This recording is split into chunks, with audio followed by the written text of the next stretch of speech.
अब तक हम पढ़ चुके हैं कि अपर्णा अपने केस में काफ़ी उलझी हुई है।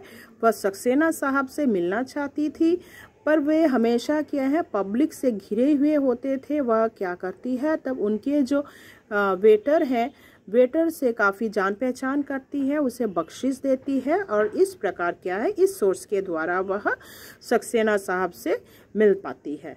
तो सक्सेना भी उसके साथ बहुत अच्छे से व्यवहार करते हैं, उसे भी बहुत अच्छा लगता है। पर मामला इतना ही बिगड़ चुका था, वहाँ पे सक्सेना साहब भी कहते हैं कि सुलझा पाना बहुत ही मुश्किल है, क्योंकि हर केस के लिए रिटन डॉक्यूमेंट की आवश्यकता होती है, जो अपर्णा के पास नहीं थे और खन्ना साहब के पास रिटन डॉक्यूमेंट थे। तब अपर्णा यह भी कहती है कि खन्ना साहब और सिन्हा साहब जो हैं ऑफिस में बहुत बदतमीजी से महिलाओं के साथ, महिला कर्मचारियों के साथ पेश आते हैं। तो वे तब सक्सेना कहते हैं यदि तुम इसको प्रूफ कर सको तो इस केस में हम कुछ मदद कर सकते हैं।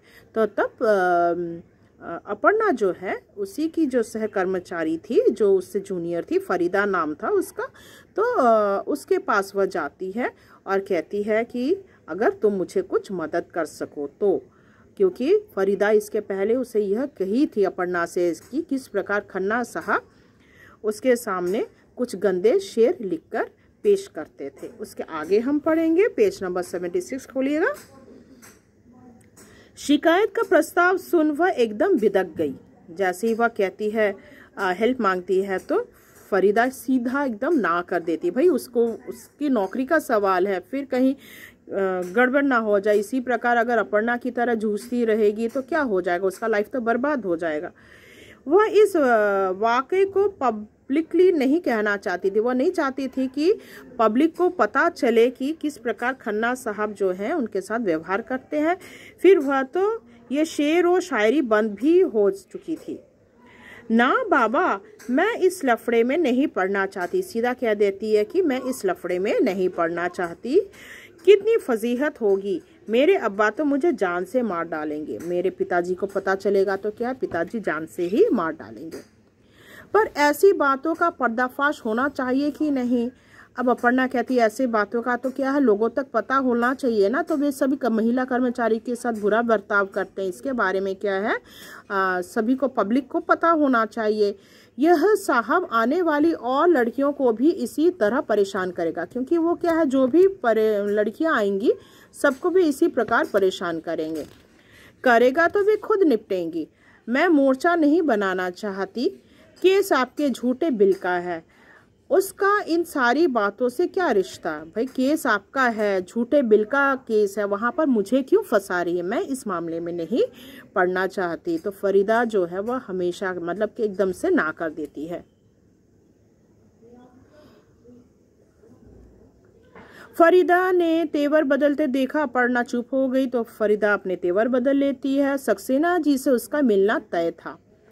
सब कुछ सुनकर वे बोले, मैंने आपसे पहले, सक्सेना जी कहते हैं, मैंने तो आपसे पहले ही कहा था कि वह ना कर जाएगी, क्योंकि कोई भी नहीं चाहता कि उसके करियर में कोई दाग लगे। मैंने आपसे पहले ही कहा था, व्यर्थ के नए प्रसंग उठाने से कोई लाभ नहीं होगा, सिर्फ थोड़ा वक्त मिल जाएगा।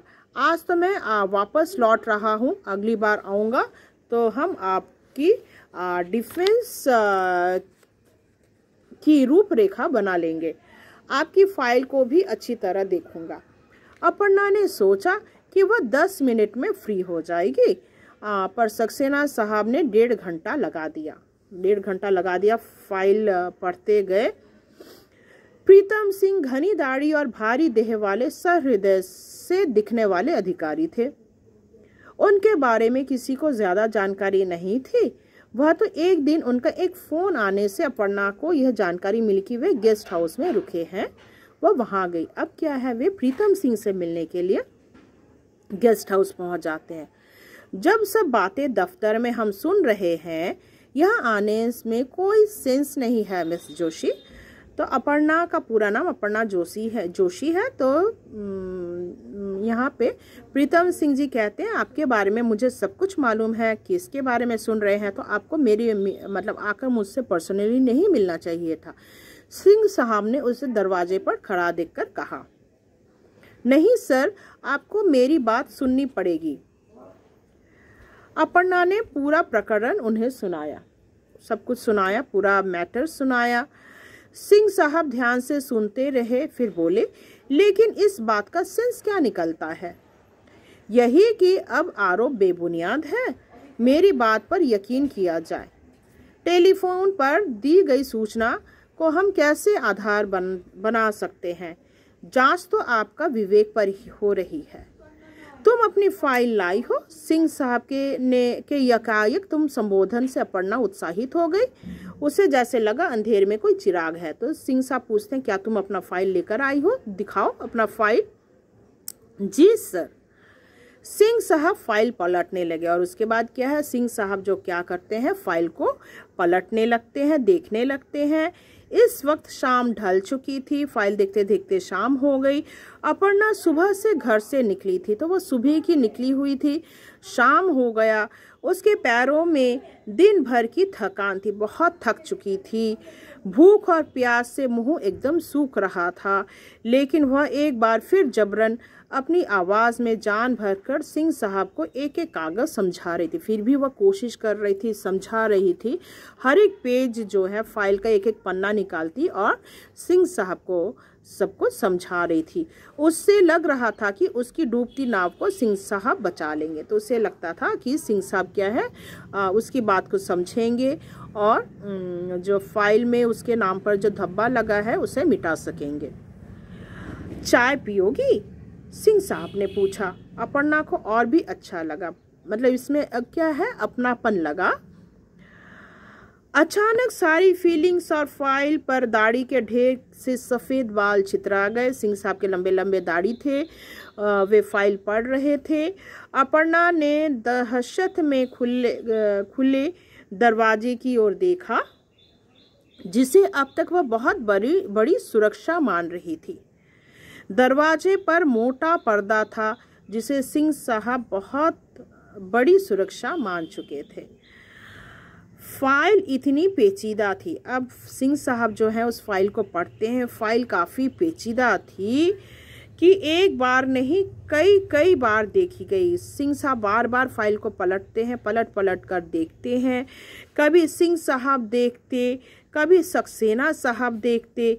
जांच की सुनवाई खींचती चली जा रही थी। अपर्णा फाइल ढोते ढोते बेजान हो चली थी। सारा शरीर सफ़ेद पड़ता जा रहा था। रोज आती थी, इस प्रकार क्या है, वह थक जाती थी और वह दुबली होती जा रही थी, पीली पड़ती जा रही थी। रक्तहीन चेहरे पर न पहले सा नूर था, अब न उसके चेहरे पर क्या है, वह पहली जैसी नूर थी, सुंदरता थी, ना नरमी। वह एक ऐसे कुचक्र में पड़ गई कि फाइल दिखाने से न तो वह मना कर सकती थी, ना विद्रोह। तो जब भी उससे फाइल मांगा जाता था तो वह फाइल दिखाती थी। तो क्या है, वह एकदम से कुचक्र में पड़ गई थी, ठीक है, मतलब फंस गई थी और ऐसे दलदल में फंसी कि वहां से निकल नहीं पा रही थी। कई बार उसने सोचा वह सीधे वित्त मंत्री को पत्र लिखे, पर वह जानती थी कि पत्र का नतीजा यही होगा कि एक जांच और बैठा दी जाएगी। अगर पत्र भी लिखेगी तो क्या होगा, फिर से जांच बिठा दी जाएगी और कोई फैसला तो होने वाला है नहीं। उसकी फाइल और भी पेचीदा होती जाएगी और अगर वित्त मंत्री को फाइल भेजती है तो उसका फाइल और पेचीदा हो जाएगा और इंक्वायरी होगा, फिर से पेपर्स और नए डॉक्यूमेंट्स बनेंगे और दर्जनों अधिकारियों के हाथों से गुजरेगी। फिर से ये फाइल जो है बहुत सारे दर्जनों कर्मचारी के हाथ से गुजरती रहेगी और फैसला में क्या है और लेट हो जाएगा। आशा करती हूँ यहाँ तक आपको समझ में आया होगा।